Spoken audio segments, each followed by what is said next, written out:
Quick install tips and reviews for the CLIM in-channel flexible window deflectors.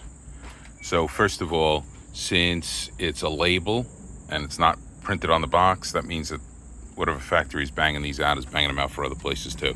CLIM had a decent enough rep, so that's why I grabbed those, but who knows where it's actually from. So it's on a 2024 Sienna. It's a relatively new vehicle.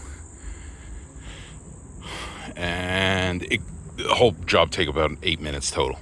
Very quick. Clean the channels out with alcohol, and you'll put it on a little plastic tool they give you. It looks like a stick, and you're cleaning inside. These actually end up going right on the channel where the window would go up. So whereas it is going to be before rubber and rubber on the side of the window at the top, now the plastic fits in just behind the outside rubber. So this now rubs against the window.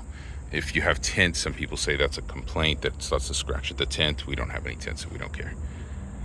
They go on nice. I usually get the outside ones just because I don't like things that are just tucked into the window. I figure they're not going to work. However, with the 2024 Sienna, it has a chrome line here.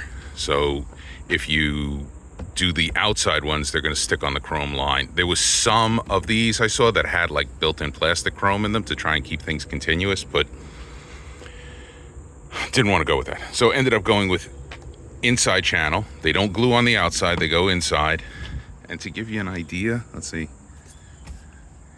there is about a finger's width between the window and the channel. So they run pretty close to the van, both the front and the backs stick out a little bit more, a tiny bit more, just judging by fingers. But it looks nice and clean. Tips for installing: you literally, after you get done cleaning it, it snaps in relatively quickly. The WeatherTechs go in the same way, so you can just do WeatherTech videos to get installation tips. And the one advantage I use is I went and got my wife to bring the window up while I held it. You're looking to hold it out here and here, because these are the two spots where it's gonna bang into the window.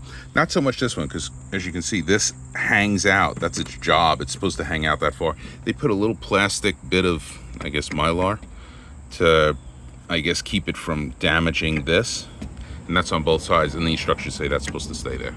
Who knows how long that'll last. So clean it out, tuck it in. You tuck it in the front first, then tuck in the back, push it all up, and then have somebody bring up the window while you're holding it out here. And you're not pulling like an animal. You just don't want the window to hit it. The window will hit it left to its own. So you hold it out a little bit, let the window run it up once or twice, then leave it up for 72 hours. These, they're a little bit easier. You just hold, they go in easier anyway.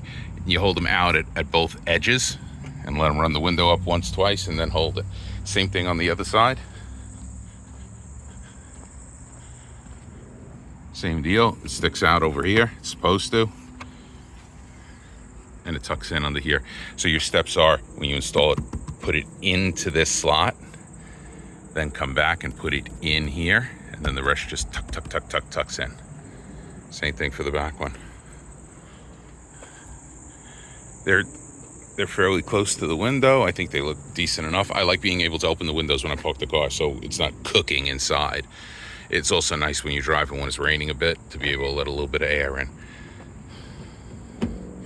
And last but not least, it's supposed to stay like this for 72 hours. Get some tape and put them over there. Those of you who are married and have a wife, you know why that's there.